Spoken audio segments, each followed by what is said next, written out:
तो स्वागत है आप सभी लोगों का हमारे इस YouTube चैनल पर। मैं नीतीश कुमार आप सभी लोगों को स्वागत करता हूं।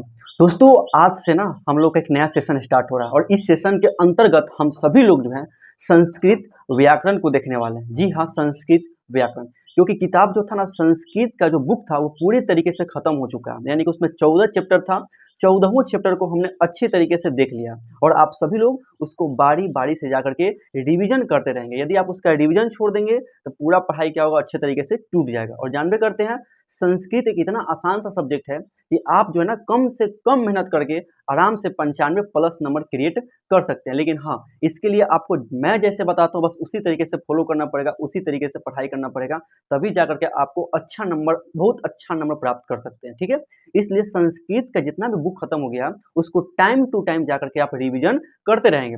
अब देखिए दोस्तों, जैसा कि संस्कृत का किताब खत्म हो चुका है, अब बारी आती है संस्कृत व्याकरण। क्योंकि जो एग्जाम में आपको मिलेगा ना, एग्जाम में आपका क्वेश्चन रहेगा 100 गो ऑब्जेक्टिव रहेगा। ठीक है, 100 ऑब्जेक्टिव में से आपका मोटा मोटी किताब से जो है 50 से 55 क्वेश्चन रहेगा। ठीक है, 50 से 55 क्वेश्चन जो आपका किताब से रह सकता है। लेकिन यहाँ 45 से 50 क्वेश्चन, ठीक है, 45 से 50 क्वेश्चन आपका मिलेगा ग्रामर से।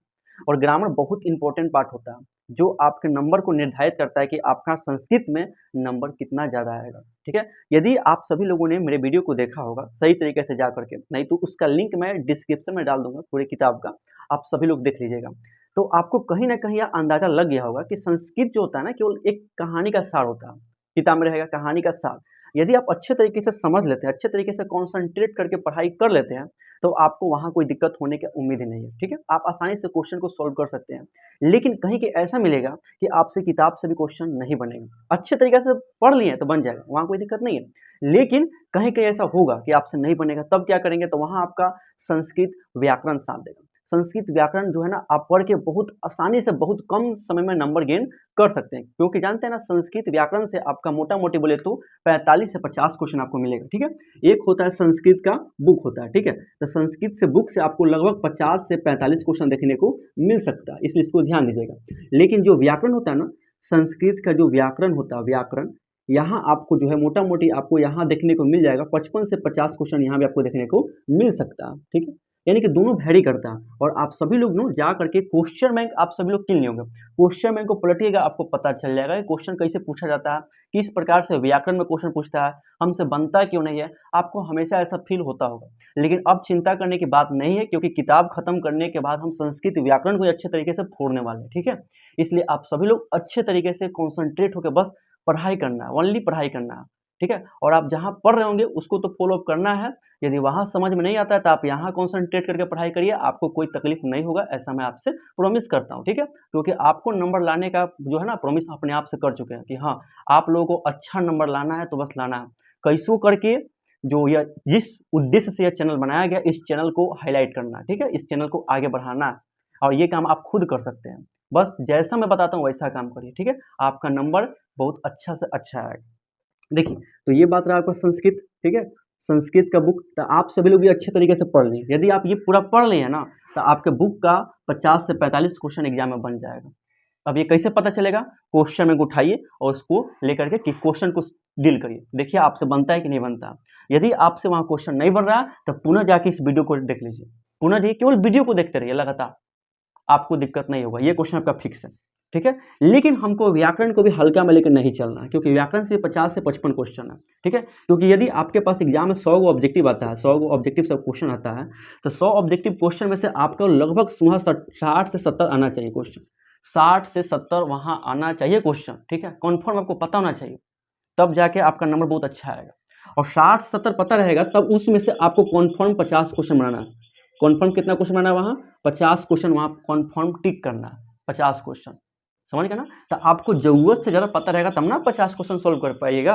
यदि 50 को पते हैं वही 50 को आप रंगिएगा, तब पता चला कि 35 को सही हुआ, 15 को गलत हो गया, तो आप पीछे रह जाएंगे। लेकिन ये काम नहीं करना, हमें संस्कृत में कैसे 95 नंबर चाहिए तो चाहिए। ठीक है, और इसके लिए हमें संस्कृत व्याकरण पढ़ने की काफ़ी ज़्यादा आवश्यकता है।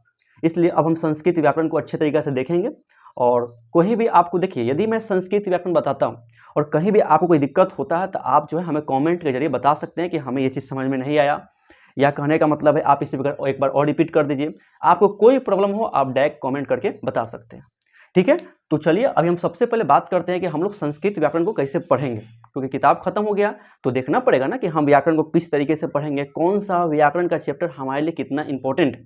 अब जो है ना मैं उसके विषय में थोड़ा सा बात कर लेता हूँ। ठीक है, देखिए सबसे पहले जो है ना संस्कृत व्याकरण में हम कुछ कुछ इंपॉर्टेंट चैप्टर के विषय में बात करेंगे। देखिए सबसे पहले जो है हम संस्कृत में आपका संस्कृत व्याकरण में देखते हैं कौन कौन चैप्टर पढ़ेंगे। देखिए सबसे पहले जो है ना हम लोग संस्कृत के कुछ बेसिक्स पार्ट को पढ़ेंगे, संस्कृत व्याकरण के कुछ बेसिक्स पार्ट को पढ़ेंगे कि वर्ण क्या होता है ना, स्वर्ण वर्ण क्या होता है, ह्रस्व स्वर क्या होता है, दीर्घ स्वर क्या होता है, प्लुत स्वर क्या होता है, कवर्ग क्या होता है, चौर्ग क्या होता है, इन सब चीज़ों के बारे में पढ़ेंगे। और ये भी पढ़ेंगे कि कौन कौन सा, जैसे क का उच्चारण स्थान क्या होता है, ढ का उच्चारण स्थान क्या होता है ना, उ का उच्चारण स्थान क्या होता है, इन सब चीज़ों के बारे में हम लोग बेसिक्स में पढ़ेंगे। ठीक है, उसके बाद यदि बात आता है उसके बाद हम लोग बात करेंगे संधि के विषय में। किसके विषय में बात करेंगे? संधि। संधि बहुत इंपॉर्टेंट चैप्टर पड़ता है। ठीक है, संधि के विषय में हम लोग बात करेंगे, अच्छे तरीके से देखेंगे। इसका क्लास काफ़ी लंबा चलेगा, बहुत जबरदस्त चैप्टर मिलेगा आपको संधि का। इसके बाद हम लोग बात करेंगे किसके विषय में? उपसर्ग। किसके विषय में बात करेंगे? उपसर्ग देखेंगे। उपसर्ग बहुत ही आसान सा, बहुत छोटा सा पार्ट पड़ता है। उसके बाद हम लोग बात करेंगे प्रत्यय का। प्रत्यय, प्रत्यय इंपॉर्टेंट चैप्टर पड़ता है। उसके बाद हम लोग बात करेंगे समास का। ठीक है, समास, समास प्रकरण कहते हैं इसको, समास का बात करेंगे। इसके बाद हम लोग बात करेंगे धातु प्रकरण का। धातु प्रकरण, धातु एवं वचन लिख देते हैं। ठीक है, एवं वही बात हो गया, धातु एवं वचन प्रकरण का बात करेंगे। और इसके बाद हम लोग बात करेंगे कारक प्रकरण का। कारक प्रकरण का बात करेंगे। आपको ग्रामर में बस बेसिकली इतना ही पार्ट पढ़ना है। ठीक है, कारक प्रकरण में यहाँ लिख देता हूँ। ठीक है, कारक, कारक, इसी में कारक प्रकरण में आपका विभक्ति चलेगा। कारक प्रकरण है ना, इसी में आपका विभक्ति चलेगा। ठीक है, हाँ, इसलिए इसको ध्यान दीजिएगा, कारक प्रकरण या इसी में आपको मिल जाएगा विभक्ति। ठीक है, मैं विभक्ति भी लिख देता हूँ।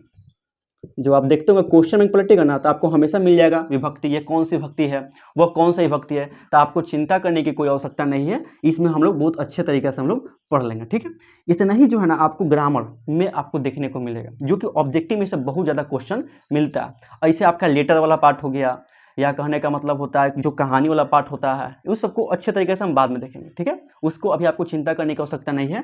अभी जो हम बेसिकली उस पर फोकस कर रहे हैं जिस पर कम मेहनत करके ज़्यादा से ज़्यादा नंबर गेन कर सकते हैं। ठीक है, और यहीं से आपको ऑब्जेक्टिव देखने को मिलेगा।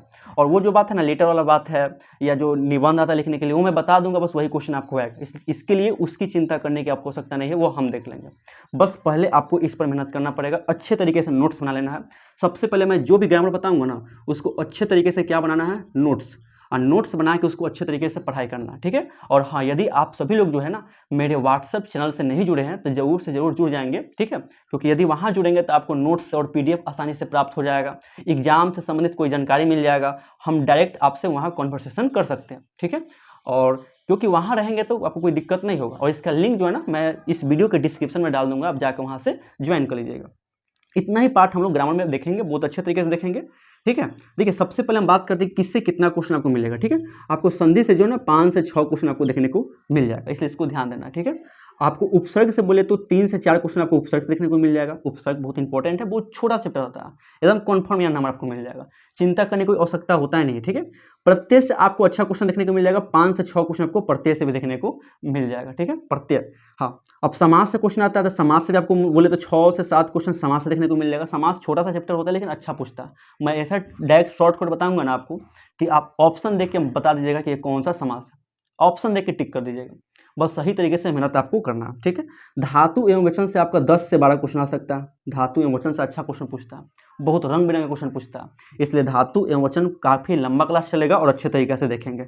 और कारक प्रकरण से भी आपका बोले तो 10 से 12 क्वेश्चन आपको यहाँ से भी आपको देखने को मिल जाएगा। ठीक है, तो यहाँ इसको अच्छे तरीके से ध्यान देना है, यहीं से आपको कुल मिला के 50 से 55 क्वेश्चन देखने को मिलेगा। ठीक है, तो ये काम आपको अच्छे तरीके से नोट्स के द्वारा परिपूर्ण करना है। अब देखिए बात ये आता है कि हम पहले कौन पढ़ेंगे। ठीक है, देखिए तो पहले मैं बेसिक्स आपको नहीं बताऊंगा। ठीक है, बेसिक्स के भी कुछ क्वेश्चन आता है, जो मान लीजिए कि मैं इतना बताया हूँ, कुछ क्वेश्चन बचेगा तो आपका बेसिक्स आ जाएगा। जैसे कि पूछ जाता है कभी कभी कि बताइए म का उच्चारण स्थान क्या है ना, बोल देगा आपके कि इसमें से कौन दीर्घ स्वर है, कौन दीर्घ स्वर नहीं है, ऐसा भी क्वेश्चन पूछने के लिए पूछ देता है। ठीक है, तो हम लोग वहाँ अच्छे तरीके से बात करेंगे। देखिए सबसे पहले जो हम बेसिक्स पर बात नहीं करेंगे। ठीक है, बेसिक्स के विषय में मैं बाद में बताऊंगा, आपको स्पेशल वीडियो लाऊंगा और बाद में बता दूंगा। हम जो है ना सबसे पहले भी स्टार्ट करेंगे संधि से। किससे स्टार्ट करेंगे? संधि। संधि काफ़ी इंपॉर्टेंट चैप्टर है, काफ़ी जबरदस्त चैप्टर है।